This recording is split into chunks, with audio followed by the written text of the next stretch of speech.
সেনাপতির একটা গর্জন আর তারপরেই ছিল রুমাল হয়ে গেল বিয়ার। না বিশ্বাস করুন, কোনো হেয়ালি করছে না, এমনটাই হলো জলপাইগুড়ির ধূপগুড়ির হাসপাতালে। ময়নাগুড়ির সভা থেকে ধূপগুড়ি গ্রামীণকে মহকুমা হাসপাতালে উন্নীত করার কথা ঘোষণা করেন অভিষেক বন্দ্যোপাধ্যায়। তারপরেই বদল। অভিষেক বন্দ্যোপাধ্যায় বিধানসভা উপনির্বাচনের প্রচারে এসে প্রতিশ্রুতি দিয়েছিলেন ধূপগুড়িকে মহকুমা করার। জানুয়ারি মাসে ধূপগুড়ি মহকুমার মর্যাদা পায়। এবার লোকসভা ভোটের আগে ময়নাগুড়ি গর্জন সভা থেকে অভিষেকের ঘোষণা, 3 মাসের মধ্যেই ধূপগুড়ি গ্রামীণ থেকে মহকুমা হাসপাতালে উন্নীত হবে।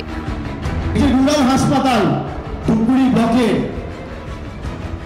60 বেডের হাসপাতাল আগামী 3 মাসের মধ্যে 31শে জুলাইয়ের মধ্যে এই রুরাল হাসপাতালকে 100 বেডের মহকুমা হাসপাতাল করার কথা আমাদের সরকার ইতিমধ্যেই সিদ্ধান্ত নিয়েছে এবং এই কর্মী সভা থেকে, এই জনসভা থেকে আমি আপনাদের কথা দিয়ে যাচ্ছি, কাঁধে এই দায়িত্ব তুলে নিয়ে যাচ্ছি। অভিষেকের ঘোষণার পরই রাতারাতি ধূপগুড়ি গ্রামীণ হাসপাতালের বোর্ড বদলে গেল। ঝুলিয়ে দেওয়া হলো মহকুমা হাসপাতালের নীল সাদা বোর্ড। এখানেই প্রশ্ন তুলছেন এলাকাবাসী থেকে বিরোধীরা। বিরোধীদের অভিযোগ, কিভাবে একটি রাজনৈতিক সভামঞ্চ থেকে অভিষেক বন্দ্যোপাধ্যায় এই ধরনের ঘোষণা করতে পারেন? আদেও কি তার এই ঘোষণা করার কোনো অধিকার রয়েছে? 100 শয্যা বিশিষ্ট যে বেড ঘোষণা করলো, আমার প্রশ্ন এটাই, সে কি পারে? এটা এমার্জেন্সি কোনো বিষয় নেই, একটু সমস্যা হলেই চলে যাও রেফার। লোকসভা ভোটের সিটের রেজাল্ট খারাপ হবে, তাই তারা ধূপগুড়ির জনগণকে বোকা মারার জন্য আজকে আইওয়াস করে দিয়ে আজকে মহকুমা করলো।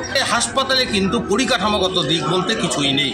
ছোটখাটো সমস্যা নিয়ে এলেও সাধারণ মানুষকে রেফার করে দেওয়া হয় জলপাইগুড়ি জেলা হাসপাতাল। মহকুমা ঘোষণা করছে ঠিকই, কোনো পরিকাঠামো এখনো করেনি, তার আগেই মহকুমা ঘোষণা করে দিল। কি হবে না হবে ঠিক আমরা মহকুমা হাসপাতাল ঘোষণা হলো, তাতে কতটা উপকার হবে আপনাদের? যদি ফুলফিল হয় তাহলে আমরা উপকৃত হব। এত দ্রুত বোর্ড বদল নিয়ে জেলার স্বাস্থ্য আধিকারিকদের মধ্যেই বিস্তর মতপার্থক্য। গ্রামীণ হাসপাতাল ছিল, যেটাকে ধূপগুড়ি মহকুমা হাসপাতাল হিসাবে আমরা হাসপাতাল হবে আর কি হতে চলেছে। আর অন্যান্য যে ফেসিলিটিসগুলো, যেগুলো সমস্ত রকমের পরিষেবা, সেগুলো তৈরি চালু হয়ে যায়। আস্তে আস্তে অফিসিয়ালি কোনো চিঠি নেই, না স্বাস্থ্য ভবন থেকে না অন্য কোথাও থেকে, তাই তো? অফিসিয়ালি কোনো রকম কিছু চিঠি আসেনি, কিন্তু সমস্ত রকম আসছে যে এটা সাব ডিভিশন হসপিটাল হওয়া দরকার। ধূপগুড়ি গ্রামীণ হসপিটাল তো মানে একটু কালকে দুপুর অব্দিও তো আমি সেইটুকুই জানতাম। এখন এটা মহকুমা হসপিটাল হলো, কিন্তু সংখ্যা তো সেমই রয়েছে। পর্যাপ্ত পরিকাঠামো সহ মহকুমা হাসপাতাল হলে উপকৃত হবে ধূপগুড়ি শহর, বানারহাট ব্লক সহ 21টি চা বাগান, 7টি বনবস্তির প্রায় 5 লক্ষ মানুষ। কিন্তু হাসপাতালের পরিকাঠামো নিয়েই বারবার প্রশ্ন উঠছে।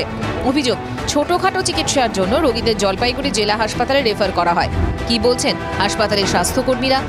কিন্তু স্টাফ অনেকটাই কম, তো কিন্তু সব জায়গায় প্রেশার, লেবারেও যেমন প্রেশার থাকছে, জেনারেল এমার্জেন্সি সবটা আমাদের এক জায়গাতেই দেখতে হচ্ছে। তো কি মনে হচ্ছে এবার কি অবস্থার কিছুটা বদল হবে? আমরা আশা রাখছি অবস্থা বদল হবে।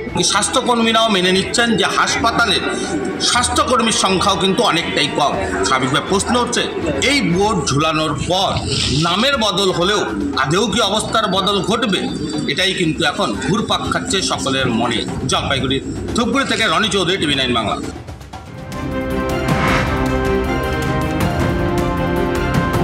হাসপাতাল থেকে ছাড়া পেলেন অমিতাভ বচ্চন। সূত্রের খবর, অ্যাঞ্জিওপ্লাস্টি হয়েছে বিগ বির। অমিতাভের অসুস্থতা নিয়ে এত সংবাদ পড়ে বিরক্ত বচ্চন পরিবার, তাই অমিতাভের অসুস্থতার খবর প্রকাশ্যে আনতে চায়নি পরিবার।